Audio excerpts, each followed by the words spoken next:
Hello दोस्तों, जय हिंद। स्वागत है आपका आपके यूट्यूब चैनल टीच 12 में। आज हम आपके लिए लेकर आए हैं एक नया टॉपिक, मिट्टी। मिट्टी से संबंधित आज प्रश्नों को हल करेंगे। ऐसा कोई भी एग्ज़ाम नहीं है जिसमें मिट्टी से संबंधित प्रश्न ना पूछा जाता हो। तो आज हम मिट्टी को क्लियर करेंगे। मिट्टियाँ कितने प्रकार की पाई जाती हैं ये सब देखना है, और कौन कौन सी होती हैं, उनका क्या क्या यूज़ होता है और किस फसल के लिए उपयोगी होती हैं, ये सब हम लोग डिस्कस करेंगे। तो शुरू करते हैं। पहला प्रश्न है, भारतीय कृषि अनुसंधान परिषद के अनुसार भारत में कितने प्रकार की मिट्टियाँ पाई जाती हैं? तो इसमें 8 प्रकार के, हमारे देश भारत में 8 प्रकार की मिट्टियाँ पाई जाती हैं। नेक्स्ट प्रश्न पूछता है, कहता है कि क्षेत्रीय विस्तार और कृषि में महत्व की दृष्टि से भारतीय मिट्टियों के कितने प्रमुख वर्ग हैं? तो ये 4 वर्ग होते हैं। नेक्स्ट प्रश्न है, कहता है भारत की सर्वाधिक महत्वपूर्ण मिट्टी कौन सी है? भारत में सबसे ज़्यादा महत्वपूर्ण मिट्टी कौन सी पाई जाती है? तो वो है जलोढ़ मिट्टी। कौन सी मिट्टी है? जलोढ़ मिट्टी। नेक्स्ट प्रश्न पूछता है, भारत के सर्वाधिक क्षेत्र पर किस प्रकार की मिट्टी का विस्तार पाया जाता है? मतलब भारत में कौन सी मिट्टी है जो सबसे ज़्यादा पाई जाती है? तो वो है जलोढ़ मिट्टी। कौन सी है? जलोढ़ मिट्टी। जलोढ़ मिट्टी भारत में सब बहुतायत में पाई जाती है। अगला प्रश्न है कि क्षेत्रफल के आधार पर मिट्टियों का सही अवरोही क्रम है। क्षेत्रफल के आधार पर मिट्टियों का सही अवरोही क्रम क्या होगा? तो सबसे पहले सबसे ज़्यादा पाई जाती है जलोढ़ मिट्टी, उसके बाद लाल, फिर काली, उसके बाद लेटेराइट। तो आपका बी ऑप्शन बिल्कुल सही होगा। नेक्स्ट प्रश्न है, भारत के विभिन्न क्षेत्रों में विभिन्न प्रकार की मिट्टियाँ पाई जाती हैं, इसका प्रमुख कारण क्या है? ऐसा क्यों होता है कि भारत में बहुतायत में मिट्टियों की सबसे ज़्यादा क्वालिटी है? तो ये है हमारी जलवायु संरचना और उच्च वाच की विविधता का कारण है, जिसके कारण तरह तरह की मिट्टियाँ पाई जाती हैं।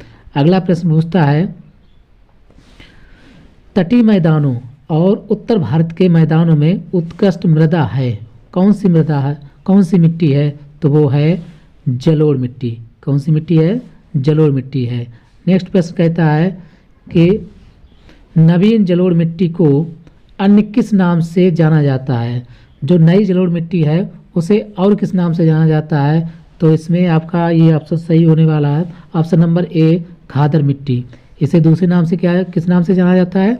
खादर मिट्टी के नाम से जाना जाता है। अगला प्रश्न है, पुरानी जलोढ़ मिट्टी को अन्य किस नाम से जाना जाता है? पहले की जो जलोढ़ मिट्टी है उसे किस नाम से जाना जाता है? तो वो जाना जाता है बांगर। बांगर नाम से, बांगर मिट्टी नाम से इसे जाना जाता है। नेक्स्ट प्रश्न पूछता है, भारत के उत्तरी मैदान का मृदा सामान्यतः कैसे बनी है? जो भारत के उत्तरी मैदान की मृदा है वो सामान्यतः कैसे बनी है? तो वो बनी है तलोच्चन से। किससे बनी है? तलोच्चन से उसका निर्माण हुआ है।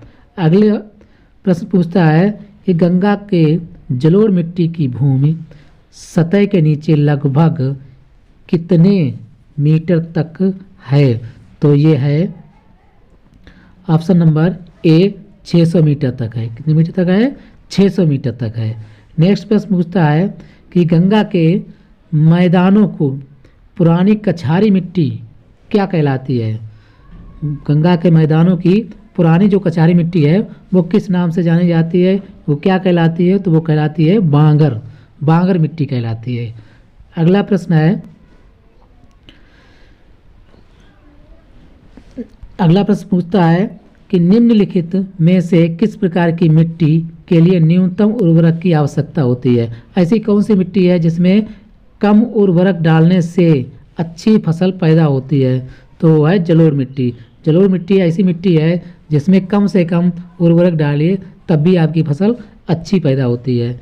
अगला प्रश्न है, गंगा के मैदान की पुरानी कछार मिट्टी किस नाम से जानी जाती है या क्या कहलाती है? तो वो कहलाती है बांगर मिट्टी। ये रिपीट क्वेश्चन है, ये इसलिए है कि ये बहुत इम्पोर्टेंट है। नेक्स्ट प्रश्न है, कहता है भारत में समस्त स्थल भाग का कितना प्रतिशत जलोढ़ मिट्टी से ढका हुआ है? कितना प्रतिशत भाग जलोढ़ मिट्टी से ही ढका हुआ है? तो इसमें आपका ऑप्शन होगा ऑप्शन नंबर बी, 24% भारत का भाग जलोढ़ मिट्टी से ढका हुआ है। नेक्स्ट प्रश्न पूछता है जलोढ़ मिट्टी में जब बालू के कणों और चीका की मात्रा लगभग बराबर होती है तो उसको क्या नाम दिया जाता है? तो उसे नाम दिया जाता है काली मिट्टी। क्या नाम दिया जाता है? काली मिट्टी का नाम दिया जाता है। नेक्स्ट प्रश्न है निम्नलिखित में से कौन सी मिट्टी प्रायद्वीपीय भारत में अधिक क्षेत्र पर विस्तृत है? तो वो भी है काली मिट्टी। कौन सी है? काली मिट्टी। इसका सही आंसर हो जाएगा ऑप्शन नंबर ए, काली मिट्टी। अगला प्रश्न है कपास की खेती के लिए सर्वोत्तम मिट्टी कौन सी होती है? कपास की खेती के लिए सबसे उच्चतम मिट्टी जो होती है वो कौन सी होती है? काली मिट्टी। काली मिट्टी में कपास की फसल बहुत ही अच्छी पैदावार होती है। अगला प्रश्न है लावा के प्रभाव से किस मिट्टी का निर्माण होता है? जो ज्वालामुखी से लावा निकलती है उस लावा के प्रभाव से बनने वाली मिट्टी को क्या नाम दिया गया है? तो वो नाम दिया गया है काली मिट्टी। लावा से निकलने वाले जो लावा होता है वो ठंडा होकर काला ही हो जाता है, इसलिए उसे काली मिट्टी, जब वो मिट्टी में परिवर्तित हो जाता है तो उसे काली मिट्टी नाम दिया गया है। नेक्स्ट प्रश्न है काली मिट्टी का विस्तार कहाँ पाया जाता है?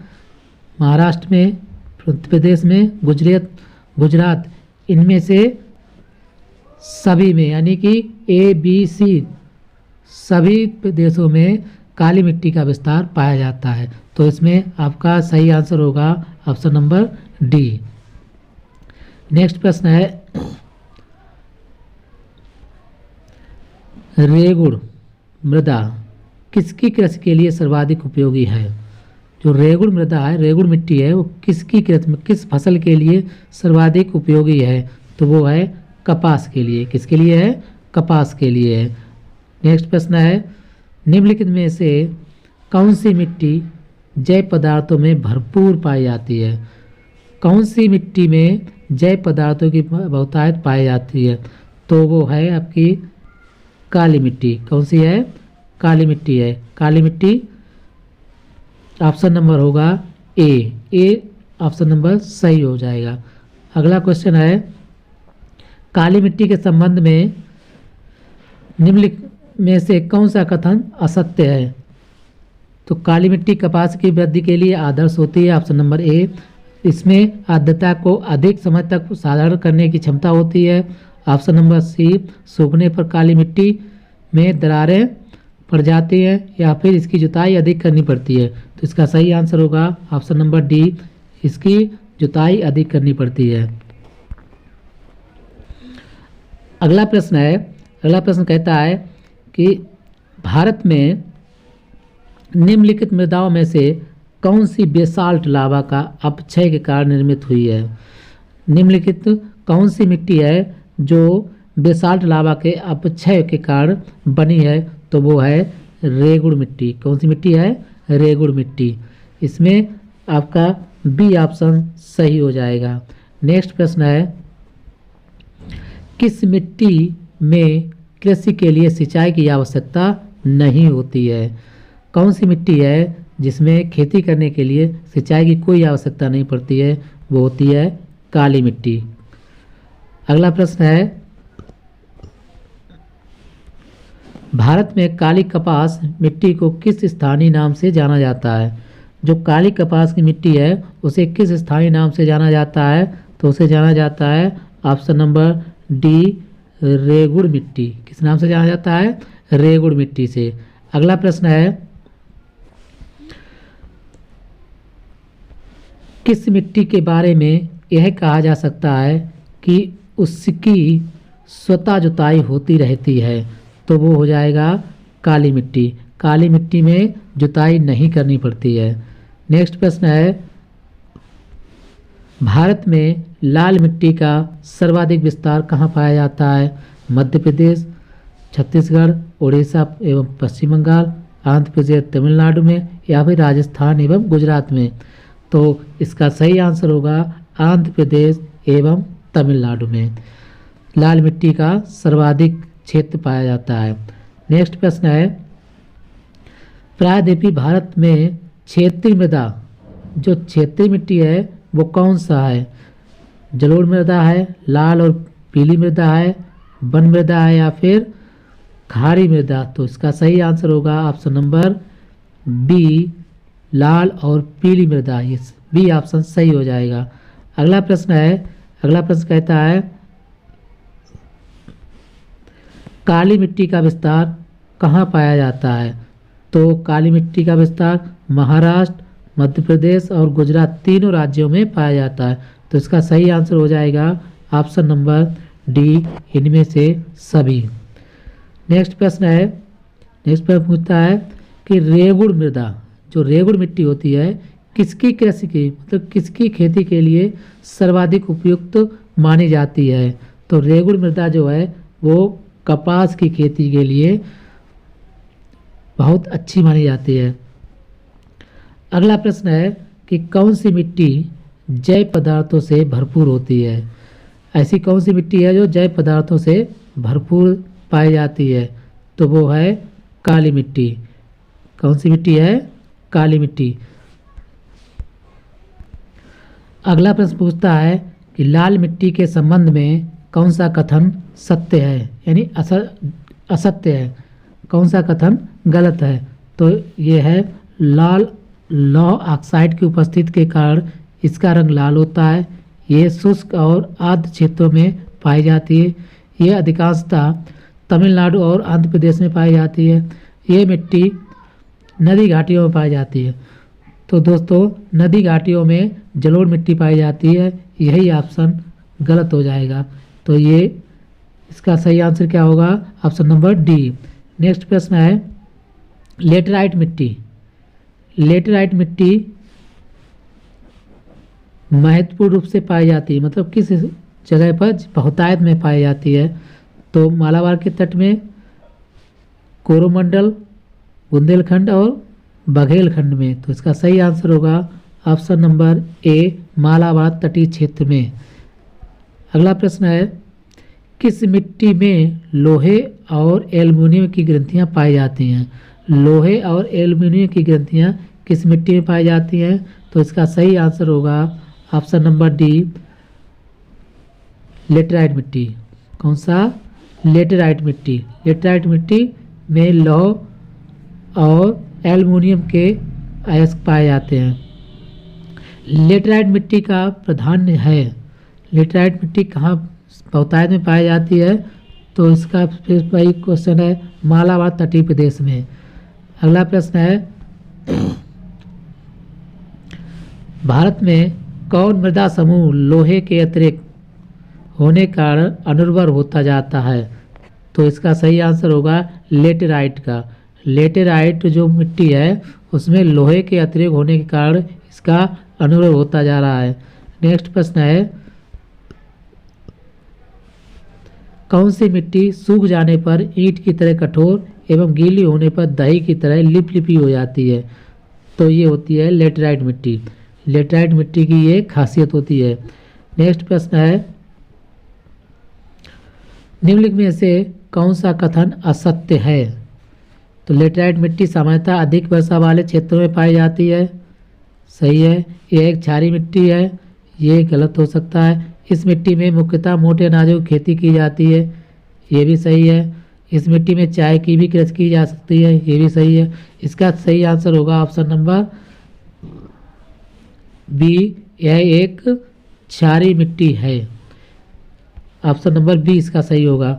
नेक्स्ट प्रश्न है, निम्नलिखित में से कौन सा कथन असत्य है? लेटेराइट मिट्टी में सिलिका की अधिकता होती है, अधिकता होती है, मतलब लेटराइट मिट्टी में सिलिका की बहुतायत पाई जाती है।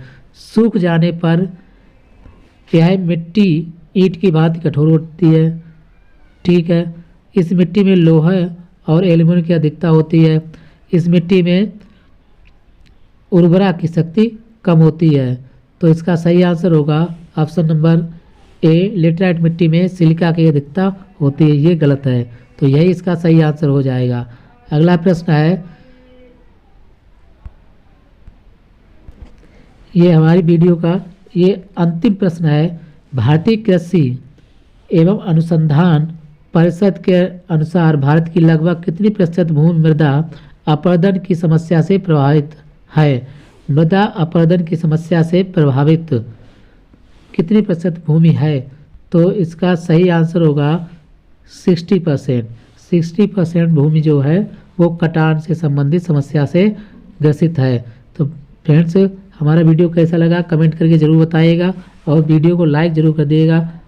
धन्यवाद। जय हिंद। मिलते हैं अगले वीडियो में, तब तक के लिए जय हिंद।